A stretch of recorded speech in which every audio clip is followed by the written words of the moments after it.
चला तर मग आत्ता कस्टमरची ऑर्डर घेऊन आलेलं आहे, त्यांना बुंदीची ऑर्डर आहे. तर आता बुंदीचा आटा लावायचा आहे. त्यासाठी आता पहिलं हायजीन मेंटेन केलेलं पाहिजे. मग स्वतः फ्रेश होतं. आता हात वगैरे धुवून घेतो आहे आणि आटा लावायला चाललो. हायजीन मेंटेन करण्यासाठी कॅप महत्त्वाची आहे, जेणेकरून आपल्या केसाचे तुकडे केस खाली पडले नाही पाहिजे. या गोष्टीला हात याला ग्लव्स जमत नाही.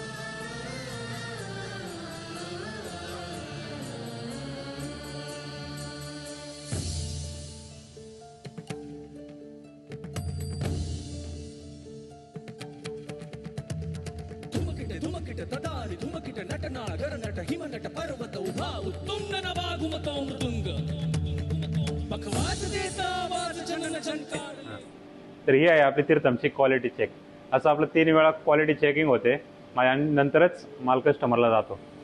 तर क्वालिटी खायचं तर तीर्थमचंच.